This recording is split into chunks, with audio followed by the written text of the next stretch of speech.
I want to say good evening. I'm happy to be here from the great city of Waterloo, France. My wife and I went to France the 4th of August and spent 10 days over there. Our daughter lives in Denmark, but she was visiting down in France, so we were down there, and Kevin had asked me, I want to say about 3 or 4 months ago, that he'd like to have me come up and speak, and I said that won't be any problem. Of course, I didn't have my airline reservation at that time, but anyway, about a week ago, it started to bother me. I said, so I got a hold of Kevin, and I said, when is that evening that we're going to get together and I'm going to do a little talking? And he said, that's the 15th of August. And I said, uh-oh, I may not be home in time for that, you know. And he said, well, see what you can do. Yesterday morning we got up at 3:30, went to the airport, caught a plane in Toulouse, France, and flew up to Amsterdam, and we caught a plane in Amsterdam and flew to Chicago. My daughter picked us up. We spent about an hour there, got in the car, drove home, and got into Waterloo about 9 o'clock in the evening. So it was a long day, especially when you figure you lose 7 hours. But anyway, good evening. Glad to be here. You know, at any time during this little presentation, if you feel more comfortable booing, go right ahead.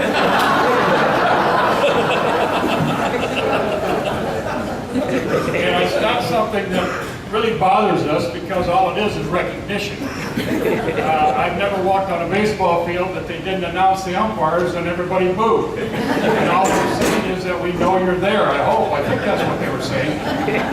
But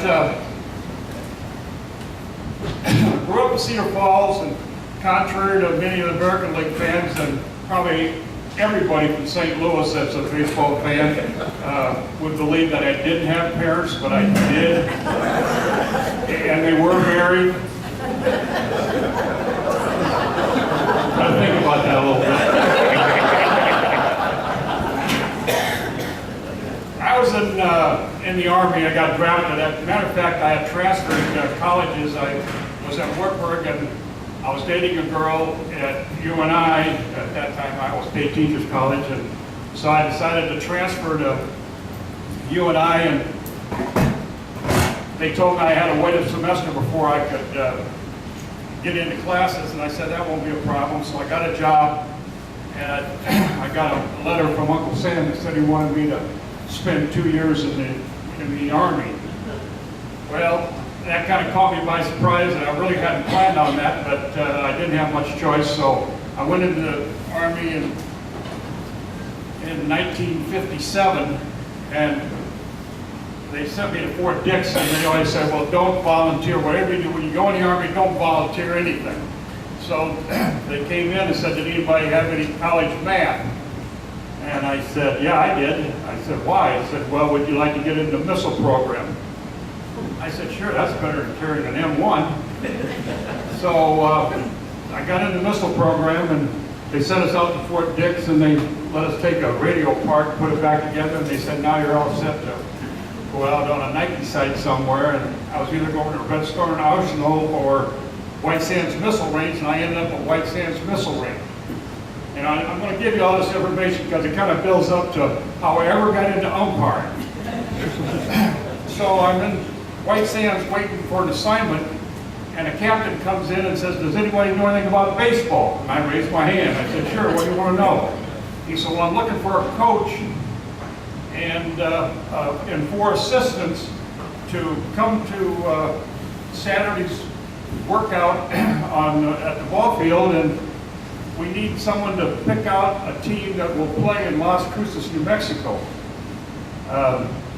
And then, of course, all the other kids on the post would play in a league there on the post. And I said, sure, I'll do that. So I got the team. We went through about 300 kids to pick 25.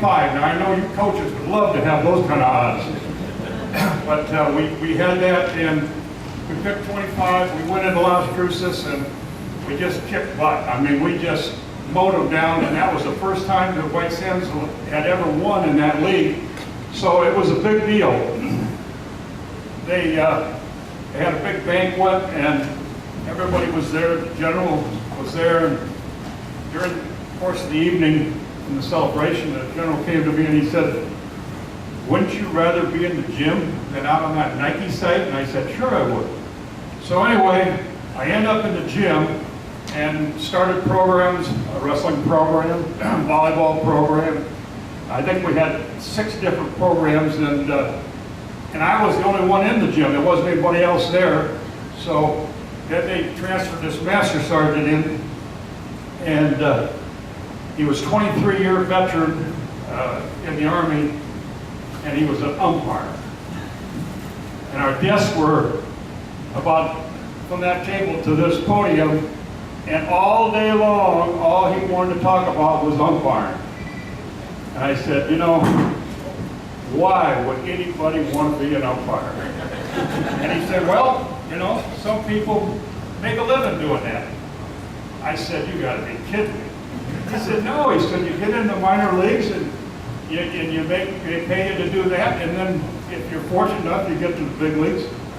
I said, well, that's not where I'm going. I'm going back to college to get my degree and maybe do some coaching or what have you. And so I got out of the military in 1959. I was in Miami, and I had a friend down there that I was staying with, and she woke up one morning and left a note on my pillow, said that she was leaving and wasn't coming back. I should have known right then that I was going to be an umpire, but I didn't. So there I was in Miami. I didn't have enough money to go home for Christmas, so I thought, well, why don't I just drive up to that umpire school in Daytona Beach, Florida? And I went up there and walked in, and they looked at me and they said, "Can I help you?" And I said, "Yeah, well, I hope you can help me." I said, "I'm coming up here to check out this umpire school." And he said, "Well, it's my school." And he said, "You're perfect. You can't miss." And that bothered me a little bit that he didn't even know who it was, you know. But anyway, I did enroll, and I was fortunate to come out of that class of 1960. There were 85 of us, and I came out as their #1 student. And it didn't really say that I was any good because I hadn't done anything yet. And what they did for 6 weeks was teach us a professional method of officiating. And so I got a job in the minor leagues. My first assignment was the Alabama-Florida League. I had never been to Alabama, or, well, I'd been to Florida, but obviously, but not to Alabama. But there were 2 umpires for every game. You didn't know who you were going to work with. One of you had to have a car, and if you drove a car, they'd give you $100 a month, and that was going to pay for your gas also. You had to share a motel room. I mean, it just, it wasn't very pleasant, believe me. But I figured, well, it's 1 year, I'll do the best I can. One evening I came out to go to work, and I was waiting on my partner, and the Greyhound bus was going by, and I looked at the window, and my partner was in the Greyhound bus. He was getting the hell out of Dodge. So anyway, I put 9 years in the minor leagues. I put a year in the Alabama-Florida League, 2 years in the Northwest League up in Washington, Idaho. And then I was bought by the Texas League, and I spent 3 years in the Texas League. I thought I was never going to get out of the Texas League, but fortunately I did, and ended up in the International League. I was there for 3 years. One week in was August. We had a scout from the American League that was down watching us work for a week, and he came in on Sunday. We didn't even know he was in the stadium, but he came in on Sunday and talked to us about our work and everything. And I said, well, can you give us any hint, can you tell us something that would help our work? And he said, no, Don, he said, you do a good job, don't worry about it. And then he talked to the other 2 umpires, and about 2 days later, I got a call from my supervisor and said that the American League had just purchased my contract. Now, it had to be probably the happiest day of my life to know that I was going to get a chance to officiate on the big league level. But it just, you just don't know what it is that when you go out there and process of elimination, of doing the job, calling balls, strikes, doing the work on the bases. And anyway, it was pretty exciting. I went to spring training in 1969. That was my first year. And from then on, I ended up, working with different crew chiefs and doing, doing the job the best of your ability. And you got to set goals. When you're out trying to achieve a level of your occupation. And I know in the minor leagues I set goals, and the goals were to get the hell out of those towns and get to a higher classification because it had to be a lot better than where I was.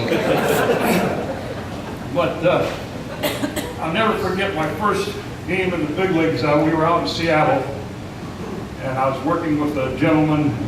They called him Gentleman John Flaherty. He'd been in the major leagues about, I'm going to say 15, 20 years, and what a nice man he was. And I can remember the day like it was yesterday. I was sitting there, and we as umpires have to sit down and rub the baseballs down to take the shine off. And it comes from a tributary of the Delaware River, this mud, and they send it to each ballpark in the major leagues. Now, that just doesn't seem right, but that is exactly what they do. So I'm sitting there, my hand in the mud, and I'm taking the shine off these baseballs, and John Flaherty came into the room and he said, "How you doing?" I said, "I'm doing fine." I said, "I'm a little bit nervous about my next assignment." He said, "Why?" He said, "You worked 9 years in the minor leagues, you've been in spring training with the big leagues for 2 or 3 years. Why would you be nervous?" I said, "Well, I just am." He said, "Don, look at it this way. Timing is really important when you call balls and strikes. Don't call them too quick. Make sure that they come down, they come in and they hit the glove before you make a decision on what it is." He said, "You got a 50-50 chance of being right."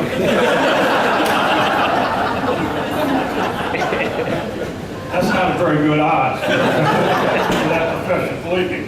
But, we got to meet a lot of ball players. Now, I've been retired a little over 15 years now. I retired in 1998, and I supervised for 1 year after that. That's another story I won't get into, but we had the Reggie Jacksons and Harmon Killebrews and Pinella and Roger Clemens, and they were great to work with, believe me, and some were a little more fun than others. We had Carl Yastrzemski. He had just won the Triple Crown in 1968, and so I thought, whoa, this guy's a real good athlete. Must be a nice guy. And I was in Boston, and I called a pitch on him, and he stepped out and called me just about everything other than an umpire. I said, well, we can't put up with this. So I ejected him, and I just never could get along with him. Now, you don't see him every day, but, in the course of a year, you're going to see him 10, 12 times or what have you. Depends on how the schedule runs, but it just seemed like for the first 7 years that I was in the big leagues, I had to eject him. We just didn't see eye to eye. And now it's the 8th year, and we were in Detroit, and I called the third strike, and he didn't like it, and he was playing third base for the Red Sox then, and went down to third base and started screaming from down there, so I ejected him again. I said, someday he's going to learn. I know he is. So it was a couple of years later. He was now playing first base. He was at the tail end of his career, and I'm working first base in Fenway Park, and he said to me, how long have you been in the league? I said, I guess I've been here 10 years or so. He said, I've been watching you work. He said, you're really good. Now, I wasn't stupid. And he's telling me I'm good? Well, I didn't say anything, and he said, yeah, he said, you're really good. And mess this up big time in here in a minute. Anyway, he said, I said, well, I'll go down there. And he said, well, you said you're the second best umpire, I think, in the American League. And I thought, well, that's pretty good. And then the ending ended, and he left, and he came back out, and of course it just kept bothering me that I was number 2, who was number 1, you know. So I said, Carl, everybody else called him Yaz, I couldn't do it. I said, Carl, if I'm number 2, who's number 1? He said, oh, the rest of them are tied for first.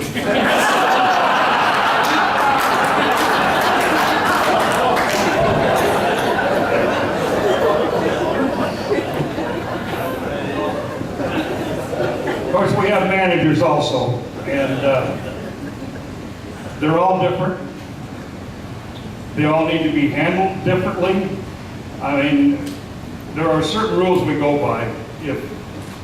If you want to get yourself ejected from a ball game, call me something. Just use you. You are such and such. You are such and such. That will get you ejected immediately. But if you want to talk about the play, you can call that play anything you want. And that's not going to bother me. I had a manager one time came out to first base, and he said, you know, you can wear that uniform on What's My Line and stump the panel.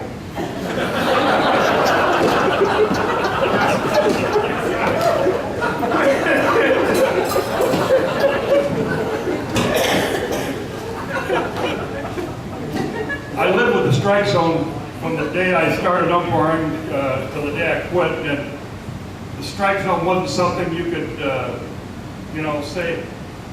The book said it was from your armpits to the top of your knees. But every umpire has their own strike zone. When they go out to work, they call balls and strikes the way they think they should be called. So Joe Gargiola came into our dressing room for Saturday game of the week, and he said, Don, he said, would you mind coming on the air and explaining where the strike zone is? I said, no, I wouldn't have any problem doing that. I said, but I'll tell you right now where I think the strike zone is, and then you tell me whether you want me on your television program or not. I said, the strike zone is that area over home plate where you get the least amount of arguments. It's that area over home plate where you get the least amount of complaints. Oh, he said. I thought it was the armpits to the top of the knees, and I said, well, you know, if we called from the armpits to the top of the knees, we'd get run out of town because the players would just keep getting ejected. And he said, well, he said, let's not worry about it. I said, okay. But Earl Weaver, I want to talk a little bit about Earl Weaver. He's such a great, nice, super guy. He couldn't seem to keep himself in a ball game to save his life. One day we're out there and he's got a biff with the home plate umpire, and so he comes out and he hangs around and he hangs around and he does, you know, and so finally the umpire goes out to the pitcher's mound to get him out of there, and he said something to the home plate umpire, ejected him, and so then Earl came to me and he said, you know, you guys are ridiculous. Have you ever seen yourself eject anybody? I said, no, I've seen a lot of other umpires eject people. And he said, well, let me show you what it looks like to be ejected. Now, this is during a ball game. He runs down to first base and throws the first base umpire out. Runs down to second base, throws him out. Runs down to third base where I am. I said, Earl, will you just get the hell out of here? And he said, I will, just as soon as I eject you. So then he threw me out. But he had a little drinking problem, and it's not because I drank with him to find that out. But I can read, and I read the paper where you kick the cop car at 3 o'clock in the morning, kick the side of the cop car, and things like that. So I knew he had some kind of a problem. So he said, now look, he said, if it ever gets to a point where you need a place to stay, you can stay at my house. I said, oh, that's interesting. Well, lo and behold, about 4 years later, I was in Washington, D.C. at a banquet, and they canceled my flight, and I thought, well, I wonder if I could get a hold of Earl and stay at his house. And I said, well, I got the address, I'll just drive over there. So I drive over to Earl's house, and I let the car run, and windshield wipers were going, and I knocked on the door, and this lady came to the door, and I said, does Earl Weaver live here? And she looked out and saw the car with the windshield wipers going, and she said, yeah, bring him on in.